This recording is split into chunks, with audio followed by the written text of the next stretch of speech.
ጤና ይስጥልን ክብራትና ክብራን ተመልካቾቻችን እንደምን ውላችኋል። 6 ሰዓት ሆኖ ከኢትዮጵያ ቴሌቪዥን በቀጥታ ስርጭት ወደ እናንተ የሚደርሰው ዜና ኢትዮጵያ ተጀምሯል። በቅድሚያም አርዕስተ ዜናዎች።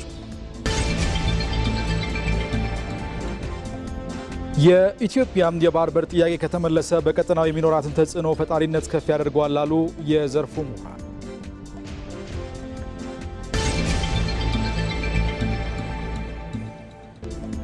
የኢንዱስትሪው ዘርፍ ጠንካራ እንዲሆን ባንኮች ለዘርፉ ትኩረት እንዲሰጡ የሚያደርግ ሕግ ሊወጣ ነው።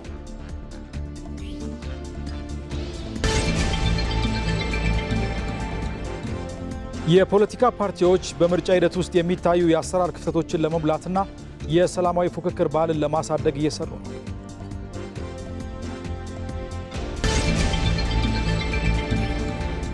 ከውጭ የአሜሪካው ፕሬዝዳንት ጋር አሸናፊ እንዳለ ከናንተ ጋር ቆይታ አደርጋለሁ። እናንተም ጥሩ ጊዜ እንዲሆንላችሁ በአክብሮት ነው መጋብዘው። የኢትዮጵያ ፍትሐዊ የሆነው የባህር በር ጥያቄ ከተመለሰ በቀጠናው የሚኖራትን ተጽዕኖ ፈጣሪነት ከፍ ያደርገዋል።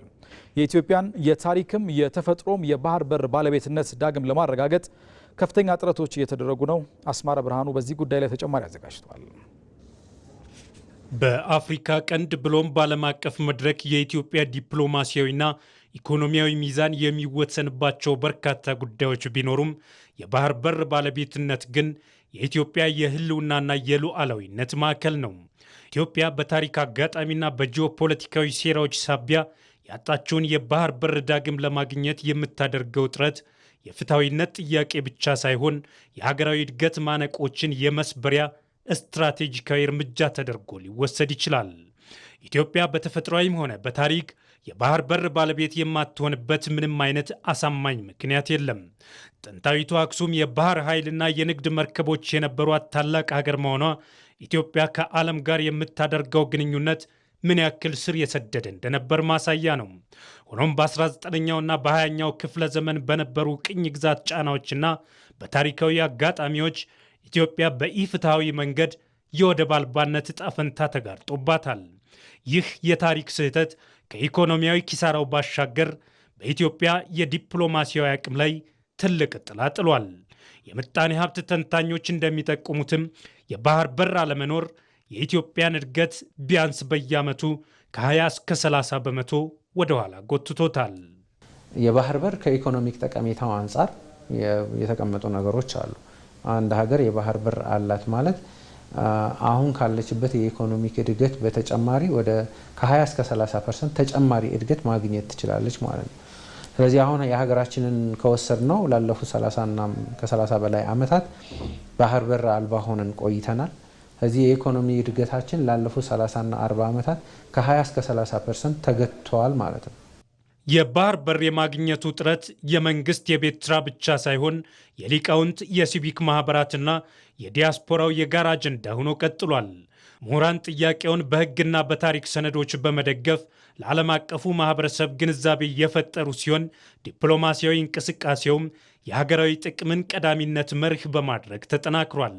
ይህም የሚያሳየው የባህር በር ባለቤትነት ጉዳይ ለኢትዮጵያ የቅንጦት ሳይሆን የታሪካዊ ስህተት እርማትና የትውልድ ብልጽግና ዋስትና መሆኑን ነው። ለኢትዮጵያ የባህር በር ጥያቄ መመለስ ኢትዮጵያ በቀጠናው ላይ የሚኖራትን ተጽዕኖ ፈጣሪነት ወደ አዲስ ምዕራፍ የሚያሸጋግር ነው። ቀይ ባህርና የኤደን ባህረ ሰላጤ የዓለም ንግድ ቁልፍ ማለፊያ መስመሮች እንደመሆናቸው ኢትዮጵያ በዚህ ስልታዊ ስፍራ ላይ ቀጥተኛ ተሳትፎ እንዲኖራት ማድረግ ለቀጠናው ሰላምና ደህንነትም ወሳኝ ይሆናል። ይህም በአፍሪካ ቀንድ የምትጫወተውን የአመራርነት ሚና በጠንካራ መሰረት ላይ እንዲቆም የሚያደርግ ነው። ኢትዮጵያ የምስራቅ አፍሪካ የስበት ማዕከል፣ የምስራቅ አፍሪካ የኮኔክቲቪቲ ሀብ ማዕከል የማድረግን እርሾ እንቅስቃሴ አጠናክሮ መቀጠል ኢትዮጵያ በቀጠናው የመሪነት ሚና እንዲኖራት ያደርጋል። በሌላ በኩል እዛ ቀጠና ላይ የሚደረጉ እንቅስቃሴዎች ላይ በአብዛኛው ሌሎ የዓለም ክፍል የአፍሪካ ቀንድን ወይም የምስራቅ አፍሪካን ሲመለከት ኢትዮጵያ መመልከት እንዲኖርበት ማድረግ የሚችል ስራዎችን መስራት ይጠይቃል። ከባህር ጋርም በተገናኘ ቅድም በአብዛኛው የገለጽኩት ነው። ከባህር ጋር ያለ ደህንነት ብዙ አይነት ነው ያለው። የባህር ላይ ውንብድና አለ። እንደዚሁም ከሰብማሪን ኬብል ጋር የተያያዙ ነገሮች አሉ። እነኚህንም በቀጠናዊ የሰላምና ደህንነት አውድ ውስጥ መመልከት የሚያስችል እንቅስቃሴ ማድረግ አስፈላጊ ናቸው ብዬ አስባለሁ። የኢትዮጵያን የባህር በር ባለቤትነት የማረጋገጥ ጥረት የኢኮኖሚ ጥንካሬን ከመፍጠር ባለፈ ሀገራዊ ክብርን የመመለስ ታላቅ ተግባር ነው። ይህ ጥያቄ ዓለም አቀፍ ሕጎች በሚፈቅዱት መሰረት ምላሽ ሲያገኝ የኢትዮጵያ የብልጽግና ጉዞ ከመፋጠኑም በላይ ሀገሪቱ በቀጠናውና በዓለም አቀፍ መድረክ ያላት ታሪካዊ ልዕልና ዳግም ይረጋገጣል። ኢትዮጵያም የባህር በር ባለቤት ባለመሆኗ በየዓመቱ ለወደብና ሎጂስቲክስ አገልግሎት በቢሊዮን የሚቆጠር ዶላር ታወጣለች። በሌላ በኩል የኢትዮጵያ ምርቶች በዓለም አቀፍ ደረጃ ተወዳዳሪ እንዳይሆኑ እንቅፋት ይፈጥራል። ኢትዮጵያ የራሷን የባህር በር አለመጠቀሟ ምን አሳጣት? የባህር በር ቢኖራትስ ምን ታተርፋለች? የሚለውን መስከረም ቸርነት ከኢትዮጵያ ጉምሩክ ኮሚሽነር ዶክተር ደበሌ ቀበታ ጋር ቆይታ አድርጋ ተከታዩን አዘጋጅታለች። ንግድ የሀገራት የእድገት መሰረት ነው። የባህር በር ደግሞ የእድገት መንገድ። የእድገት ወሰኗ እየሰፋ የመጣው ኢትዮጵያም ከመቼውም ጊዜ በላይ የዜጎችን መሰረታዊ ፍላጎት ለማሟላት የባህር በር ሊኖራት ወቅቱ ይጠይቃል። ተለዋዋጭ በሆነው በዓለም የፖለቲካና ኢኮኖሚ አውድ ውስጥ 130 ሚሊዮን የሚጠጋ የህዝብ ቁጥር ኖሯት የባህር በር የሌላት ብቸኛ ሀገር ኢትዮጵያ ናት። ከ95 በመቶ በላይ የሚሆነውን የገቢና የወጪ ንግዷን በጅቡቲ ወደብ የምትጠቀመው ኢትዮጵያ በየዓመቱ ለወደብ ኪራይና ለተያያዥ የሎጂስቲክስ አገልግሎት በቢሊዮን የሚቆጠር ገንዘብ ታወጣለች። ይህም በቀጠናው የባህር በር ካላቸው ሀገራት ጋር ሲነጻጸር ከውጭ የሚገቡ ምርቶች ላይ ከ15 እስከ 25 በመቶ ጭማሪ እንዲኖር አድርጓል። የሌላን አካል ወደብ የምንጠቀም ከመሆናችን አኳያ በራሱ ለከፍተኛ ወጪ ይዳርጉናል። ከፍተኛ ኮስት አለባት ሀገሪቷ። በዚህ ምክንያት ከሰርቪስ አኳያም ቀላል የማይባሉ ተጽዕኖዎች አሉ። ከቀን ወደ ቀን መልካቸው አይነታቸው በጣም በርካታ ናቸው። ስለዚህ ከሰርቪስ አኳያም ቀላል የማይባሉ ተጽዕኖ አላት። ይሄ ወጪ አለው። በራሳቸው አገልግሎቶቹን ለማግኘትም የምንከፍላቸው ወጪዎች አሉ በከፍተኛ ደረጃ። ስለዚህ ቀጥታ በሚከፈልም ቀጥታ ባልሆነ መልክ ከሰርቪስ መጉላላት ጋር በተገናኙም ፖርቶች ላይ የሚያጋጥሙን ተግዳሮቶች ከጊዜ ወደ ጊዜ ቀላል ሊባሉ አይችሉም። ይህ ብቻ አይደለም። ኢትዮጵያ አሁን ላይ ውጭ የምትልካቸው ምርቶች አይነት ብዛትና ጥራት በማሳደግ በዓለም ገበያ ተወዳዳሪ በምትሆንበት መንገድ ላይ እየሰራች ነው። ኢትዮጵያ ከግብርና ምርቶች ላኪነት ብቻ ተላቃ አይነትና እሴት የተጨመረባቸው ምርቶች መላክ ጀምራለች። ነገር ግን የባህር በር አለመኖር በዓለም አቀፍ ገበያ ለሚኖረው ተወዳዳሪነትም እንቅፋት መሆኑ አልቀረም። ኤክስፖርታችንን በሚመለከትበት ጊዜ እንደዚሁ ከኢትዮጵያ የተለያዩ ክፍሎች እንደ ቡና፣ የቁም እንስሳት፣ ማዕድናት እና የኢንዱስትሪ ምርቶችን በተለያየ መልክ ወደ ውጭ ኤክስፖርት እናደርጋለን። እነዚህም በራሳቸው በጣም ኮስቲ ናቸው ማለት ነው። በየብስ በምናጓጉዝበት ጊዜ የራሱ የሆነ ኮስት፣ ከፍተኛ የሆነ ኮስት አለው። ከጊዜ አኳያ ቀላል የማይባል ኮስት አለው። ወደቦች ላይ ከደረሰ በኋላ ጅቡቲ ወደብ ላይ ከደረሰ በኋላም መርከብ ላይ ተጭነው በባህር ተጓጉዞ ወደ ገበያ መዳረሻ እስከሚደርሱ ድረስ ያሉ ወጪዎች፣ አጠቃላይ ኢኮሲስተም ውስጥ ያሉ የጊዜ የወጪ ቀላል ሂደት አይደሉም። ቀላል ዋጋ የሚጠይቁ አይደሉም። ስለዚህ በሁለቱም በኢምፖርትም ደረጃ በኤክስፖርትም ደረጃ ኢትዮጵያ ከጊዜም ከወጪ አኳያ ከፍተኛ የሆነ ወጪ ነው የምትሸከመው። የውጭ ባለሀብቶችን ለመሳብ የስራ ዕድል ተጠቃሚነትን ለማሳደግና የውጭ ምንዛሬ ገቢም እንዲያድግ የተቀላጠፈ የሎጂስቲክስ አገልግሎት ወሳኝ ነው።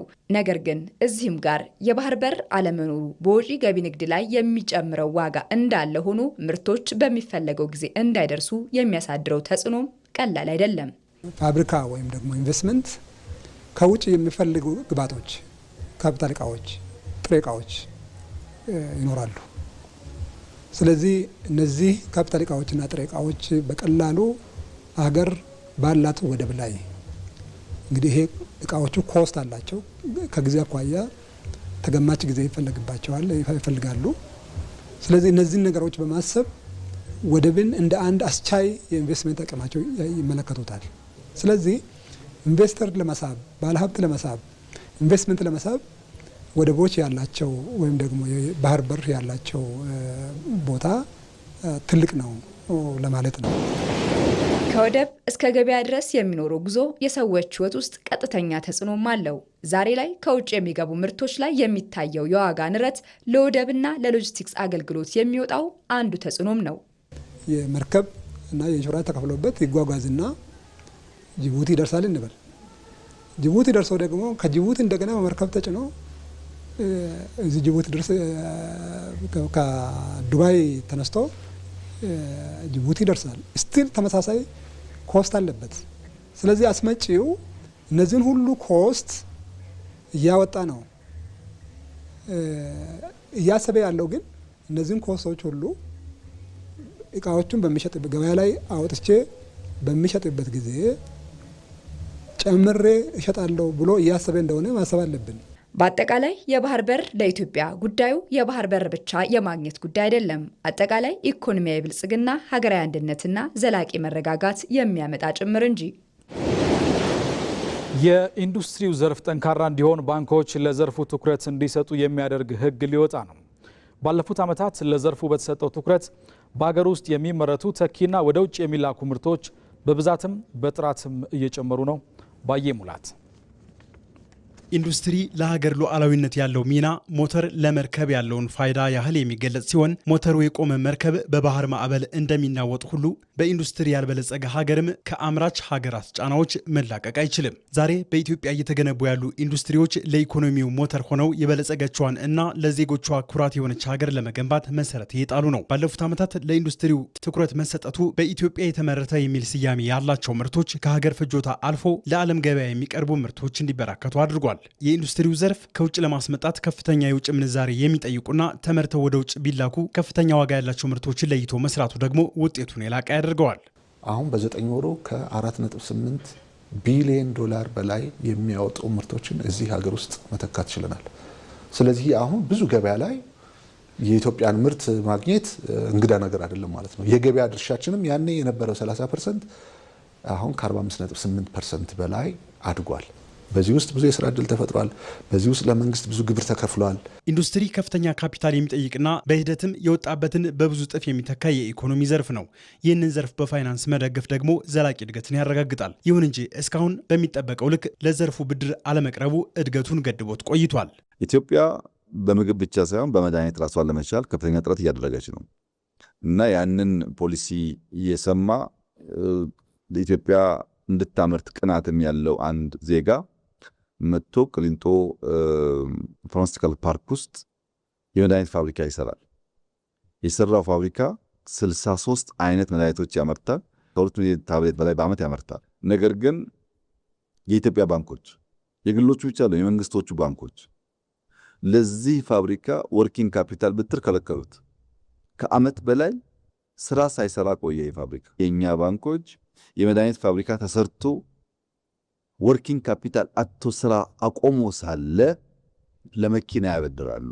ኢንዱስትሪው በጸና መሰረት እንዲቆምና ኢትዮጵያም አምራችነትን እንድትጎናጸፍ የሀገር ሀብት ለእድገት እርሾ ለሚሆኑ ዘርፎች ላይ እንዲውል ትኩረት ተሰጥቶበታል። መንግስት የኢንዱስትሪውን ዘርፍ የሚከታተልና የሚደግፍ ኮሚቴ አቋቁሞ አምራቹ ችግሮችን እንዲያልፍ እየሰራ ነው። የፋይናንስ ችግሩን ለማስተካከል ደግሞ ዘርፉ ከሀገሪቱ የፋይናንስ አቅም ምን ያህል ድርሻ እንደሚገባው በህግ የተደገፈ አሰራር በቅርብ ጊዜ ወደ ስራ ለማስገባት ታቅዷል። አሁንም ቢሆን የኢትዮጵያ ፋይናንሻል ሴክተር ለኢንዱስትሪው የሚያቀርቡት ብድር ድጋፍ አነስተኛ ሆኖ አግኝተነዋል። በዚህም ምክንያት በሚቀጥሉት ጥቂት ሳምንታት ምናልባት ወር ባልሞላ ጊዜ ውስጥ ህግ እናወጣለን። እያንዳንዱ የኢትዮጵያ ሀብት ምን ያህል ፐርሰንቱ ወደ ኢንዱስትሪ መፍሰስ እንዳለበት በግልም በመንግስትም ባንክ ህግ ስለምናወጣ ከፋይናንስ ጋር ያለው ቻሌንጅ እንዳለ ይቀረፋል ብዬ መናገር ቢያስቸግረኝም አሁን ግን ኢንዱስትሪው ሊያገኝ የሚገባውን ድርሻ እንዲያጣ ያደረጉ ሰው ፈጠር ችግሮች የሚቀረፉበት ህግ ለማውጣት የኢትዮጵያ መንግስት በስራ ላይ ስለሆነ ይህ ለእናንተ ትልቅ ብስራት ስለሆነ እንኳን ደስ ያላችሁ ማለት እወዳለሁ። የኢትዮጵያ ኢንዱስትሪ ምርቶች ብዛትና ጥራት እየጨመረ ነው። ይህን ወደ ውጤት ለመቀየር ከሀገር ፍጆታ ባለፈ ወደ ውጭ ተልከው የውጭ ምንዛሪ እንዲያስገኙ የበለጠ መስራት ይጠይቃል። ኤክስፖርትን ለማሳደግ 83 ምርቶች ተለይተዋል። እነዚህ 83 ምርቶች መዳረሻ ቦታቸው ገበያቸው ተለይተዋል። በእነኚህ ገበያዎች በምን ያህል መጠንና ጥራት ነው ምርቱን ማቅረብ መቻል ያለብን፣ የሀገሮቹ ስታንዳርድ ምንድነው የሚለው ሁሉ ተለይቷል። እነኚህን ምርቶችስ የምንተካቸውን ገቢ ምርቶች እና ኤክስፖርት የምናደርጋቸውን ምርቶችስ የት አካባቢ ነው ማምረት ያለብን የሚለውም የማኑፋክቸሪንግ ኢንዱስትሪ አትላስ ተሰርቷል። አትላሱ ምን አይነት ጥሬ ዕቃ አለ፣ ምን አይነት ጉልበት አለ፣ ምን አይነት መሰረተ ልማት አለ፣ ምን አይነት ተወዳዳሪነት አለ የሚለውንም ጭምር የያዘ ነው። ስለዚህ ወደ ዓለም ገበያ በምንቀርብበት ጊዜ እነዚህ የመወዳደሪያ አቅሞቻችን በተገቢው መንገድ ተጠቅመን ስለሚሆን ከጊዜ ወደ ጊዜ በዓለም አቀፍ የንግድ ሰንሰለት ውስጥ የሚኖረን ድርሻ የተሻለ እንዲሆን ያደርገዋል። ኢትዮጵያ በተያዘው ዓመት 10.2 በመቶ የኢኮኖሚ እድገት ለማስመዝገብ አቅዳለች። በዚህ ውስጥ የኢንዱስትሪው ዘርፍ ከፍተኛ ድርሻ ይኖረዋል። ይህም ዘርፉ በመንግስት ጠንካራ ፖሊሲና በአምራቹ ትጋት የኢትዮጵያን ብልጽግና እየገነባ ለመሆኑ ማሳያ ነው።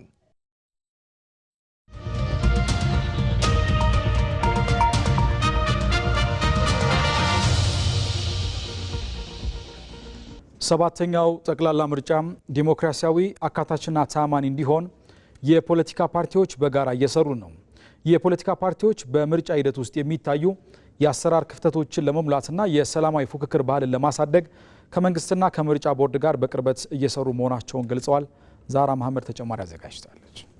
በኢትዮጵያ የሚካሄደው ሰባተኛው ጠቅላላ ምርጫ ዲሞክራሲያዊና አካታች እንዲሆን መንግስትና የፖለቲካ ፓርቲዎች የጋራ የምክክር መድረኮችን በማጠናከር የተለያዩ ስራዎችን እየሰሩ ይገኛሉ።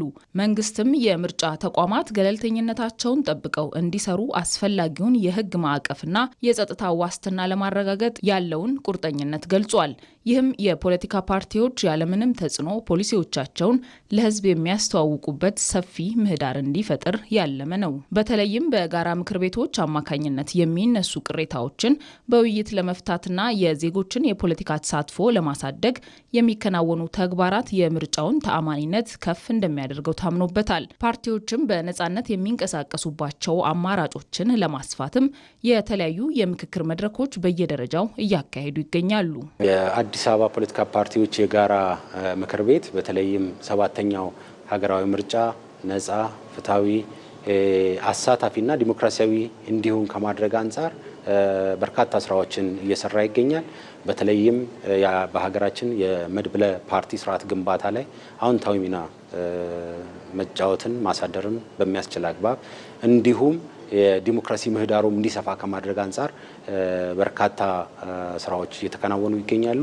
የዲሞክራሲ ምህዳሩ ያደገ የሰፋ የመጣበት አግባብ ስላለ ይሄን እንደ ምቹ ሁኔታ በመጠቀም የፖለቲካ ፓርቲዎች የንቃ ተሳትፎ እንዲያደርጉ የጋራ ምክር ቤቱ ጠንካራ ስራዎችን እየሰራ ይገኛል። የፖለቲካ ፓርቲዎች በበኩላቸው በምርጫ ሂደት ውስጥ የሚታዩ የአሰራር ክፍተቶችን ለመሙላትና የሰላማዊ ፉክክር ባህልን ለማሳደግ ከመንግስትና ከምርጫ ቦርድ ጋር በቅርበት እየሰሩ መሆናቸውን ገልጸዋል። እንግዲህ የፖለቲካ ምህዳሩን ለማስፋት መንግስት ብቻም ሳይሆን ፓርቲዎች፣ ህዝቡ የዲሞክራሲ ልምምዱም አጠቃላይ ያለው በምርጫ ተሳትፎ በሀገራችን እየተደረገ ባለው ነባራዊ ሁኔታ መንግስትም ወደ ሰፊነት እንዲሁም በልምምዱ ሰፊ ስራዎች እየተሰሩ ነው ያሉት።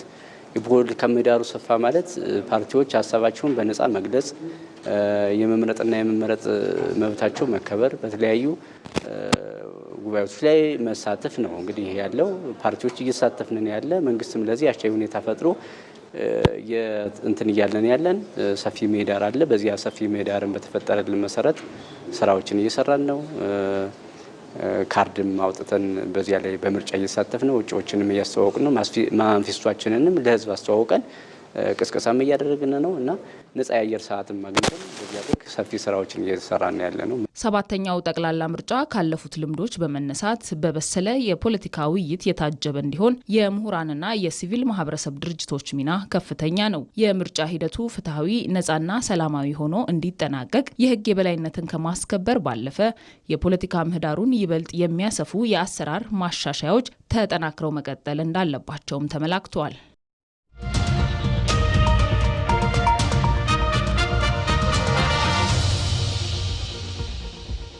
የተማሪዎች የሳይንስና ቴክኖሎጂ ፈጠራ አውደ ርዕይ የተማሪዎችን የፈጠራ ክህሎት እያዳበረ ይገኛል። 12ኛው የሳይንስና ቴክኖሎጂ ፈጠራ አውደ ርዕይ የፈጠራ ስራ ለሀገር እድገት በሚል መሪ ሀሳብ በድሬዳዋ ተካሂዷል። ቴድሮስ ታደሰ ተከታትሎታል። በድሬዳዋ አስተዳደር የተፈጥሮ ሳይንስ የ11ኛ ክፍል ተማሪ የሆነው አማኑኤል ለማ በአስተዳደሩ በተዘጋጀ የሳይንስና ቴክኖሎጂ የፈጠራ አውደ ርዕይ ላይ የልብ መመርመሪያ መሳሪያን ከሰው ሰራሽ አስተውሎት ጋር በማጣመር የሰራውን የፈጠራ ስራ ለእይታ አቅርቧል። የሰራው ሲስተም ሁለት ነገሮችን የያዘ ነው። ሃርድዌር ፓርትና ሶፍትዌር ፓርት የያዘ ነው። ሃርድዌር ፓርቱ ትርታ ቨርዥን 0.1 ይባላል። ይህ ትርታ የምንለው ምንድነው? ልብ ምታችንን በጣታችን ብቻ በመለካት ልብ ምታችንን በቀላሉ አናላይዝ አድርጎ ለኛ የሚነግረን ነው። ከዛ ይህ ሃርድዌሩ ብዙ ፓርቶችን የያዘ ነው። እነዛን ፓርቶች አርዲኖ ማይክሮ ኮንትሮለር፣ ሄርት በል ሴንሰር፣ ኤልሲዲ ለዲስፕሌይ ለማድረግና በውስጡ ደግሞ የተለያዩ ዋይሮችን እና ብሪድቦርድ ተጠቅመናል። ትርታ ልብ ምታችን ይለካል። ከዛ ከዚህ ከልብ ምት ኢንቫይሮንመንት ጋር ሲገናኝ ደግሞ ለኛ ቀላል በሆነ መንገድ ተጠቃሚ ቀላል በሆነ መንገድ ያለ ሕክምና ባለሙያ እገዛ ራሳችን ቤታችን ቁጭ ብለን እንድንለካ ይጠቅመናል ማለት ነው። አርቲፊሻል ኢንተለጀንስ ወይም ኤአዩ ከሲስተሙ ጋር ከልብ ምታችንን በመውሰድ ሂስትሪያችንን በማየት አፖይንትመንት መቼ መውሰድ እንዳለብን እንዲሁም ደግሞ በተጨማሪነት ለወደፊት ጊዜ ምን ጥንቃቄ መርሆችን እና የጥንቃቄ ስርዓቶችን ማድረግ እንዳለብን ይነግረናል ማለት ነው። የአስተዳደሩ ትምህርት ቢሮ ባዘጋጀው በሳይንስና ቴክኖሎጂ የፈጠራ አውደ ርዕዩ ላይ በአስተዳደሩ በተለያዩ ትምህርት ቤቶች የሚማሩ ተማሪዎች በአካባቢያቸው የሚስተዋሉ ችግሮችን ይቀርፋሉ ያሏቸውን የፈጠራ ስራዎች ይዘው ቀርበዋል። የሃይድሮኤሌክትሪክ የዚህኛው ፕሪንሲፕሉ መጀመሪያ እዚህ ጋር በውሃ ይጠቀማል። በውሃ ማጠራቀሚያ ይቀመጣል። ያ ደግሞ የውሃ ማጠራቀሚያ ውስጡ ፖቴንሻል ኢነርጂ አለው። ያ ደግሞ ፖቴንሻል ኢነርጂ እዚህ ጋር ውሃ በሚከፈት ሰዓት ወደ ኪኔቲክ ኢነርጂ ይቀየራል። ያ ደግሞ ካይኔቲክ ኢነርጂ እዚህ ጋር ያለው ተርባይኑ በሚሽከረከር ሰዓት ወደ ሜካኒካል ኢነርጂ ይቀየራል። ያ ደግሞ ሜካኒካል ኢነርጂ እየተሽከረከረ እዚህ ጋር ያሉትን መብራቶችን ያበራቸዋል። ሚኒዶር ባጃጆችን ቦዲያቸውን ሳንቀይር ኢንጂናቸውንና የነዳጅ ፓርታቸውን በማውጣት ሞተራቸውን በመቀየር ሞተርና ባትሪ በመግጠም በሶላርና በቻርጅ እንዲሰሩ ነው። እዚህ የቀረብኩላችሁ ምንድነው? እዚህ ጋር የምንመለከተው ሶላር ፓኔል ሃውስ ነው። ሶላር ፓኔል ሃውስ ማለት በሶላር ብቻ የሚሰራ ቤት ማለት ነው። አሁን ሞስትሊ ይሄ ምንድነው በገጠራማ አካባቢዎች ላሉ ሰዎች ነው የሚጠቅመው። በገጠራማ አካባቢዎች ያሉ ሰዎች ኤሌክትሪክ አያገኙም አይደለ? ላይትም አይጠቀሙም። ስለዚህ ያንን ምንድነው የተሻለ ለማድረግ እዚህ ጋር የምንጠቀመው ፓኔል አለ፣ ሶላር ፓኔል ሃውስ። አሁን እንደውም እንደምንመለከተው መንግስታችን ሶላር ፓኔል ያመረተ ነው አይደለ? ስለዚህ ያንንም እንትን በማድረግ ይሄን ቤት ሰርቻለሁ ማለት ነው። በየዓመቱ የሚዘጋጀው የሳይንስና ቴክኖሎጂ የፈጠራ አውደ ርዕዩ በተለይ ተማሪዎች ከጽንሰ ሀሳብ ትምህርታቸው ጎን ለጎን በተግባር የታገዘ እውቀትን እንዲያዳብሩና ችግር ፈቺ የምርምር ስራዎችን የመስራት ዝንባሌያቸው እያደገ እንዲመጣ አስችሏል። ዛሬ ላይ ደግሞ ያየነው የአምና ስራዎቹ በጣም በተሻሉ ማቴሪያሎች በተሻለ ስኪል እና በተሻለ ጥራት ደግሞ ተሰርተው አንዳንዶቹ ምንም አይነት ተጨማሪ እሴት ሳይፈልጉ ቀጥታ ወደ ምርት መግባት የሚችሉና ከፍተኛ የሆነ አቅም የታየበት የፈጠራ ስራ ነው። በተማሪ የተሰሩም እስከማይመስሉ ድረስ ማለት ነው። ለዚህ ነው ዘንድሮ ሰፋ አድርገን የሁለቱ የፖሊቴክኒኮቻችን በመድረኩ እንዲሳተፉ አድርገናል። የድሬዳዋ ዩኒቨርሲቲ በመድረኩ እንዲሳተፉ አድርገናል። የአሜሪካን ኮርነር በመድረኩ እንዲሳተፉ አድርገናል። ይሄ እንግዲህ በቀጣይ እነኚህ ተቋማት እነኚህ ልጆች ተቀብለው ለአምራች ኢንዱስትሪ ምርቶቻቸውን ሊያቀርቡ በሚችሉበት አግባብ ላይ ምክክርና ውይይት አድርገው አጋጣሚዎችን መፍጠር ስለሚገባቸው ነው። የሳይንስና ቴክኖሎጂ የፈጠራ አውደ ርዕዩ ለውድድርና ለእውቀት ሽግግር እድል የፈጠረም ሆኗል። የውጭ ዜና። የአሜሪካው ፕሬዝዳንት ዶናልድ ትራምፕ ከኢራን ጋር ያለው ጦርነት በአጭር ጊዜ ውስጥ ሊጠናቀቅ እንደሚችል ያላቸውን ተስፋ ገለጹ። ትራምፕ ይህን የተናገሩት ኢራን ጦርነቱን በይፋ ለማቆም የሚያስችልና በአሜሪካ የቀረበ ባለ 14 ነጥብ የሰላም ሰነድ ላይ እየመከረች ባለችበት ወቅት ነው። ይህ የሰላም እቅድ የኢራንን የኒውክሌር ማበልጸግ ማገድንና በሆርሙዝ የባህር ሰርጥ ላይ ነፃ የመርከብ እንቅስቃሴ መመለስን ያካትታል። ስምምነቱን ለማድረግ በጣም ይፈልጋሉ ያሉት ፕሬዝዳንት ትራምፕ ኢራን ለስምምነት ፈቃደኛ ካልሆነች ከበፊቱ የበለጠ ጥንካሬ የቦምብ ድብደባው ይቀጥላል ሲሉ ማስጠንቅቀዋል። የኢራን ባለስልጣናት በበኩላቸው የቀረበው ሰነድ ከእውነታ ይልቅ የምኞት ዝርዝር ነው ሲሉ አጣጥለውታል ሲል የዘገበው አክሲዮስ ነው።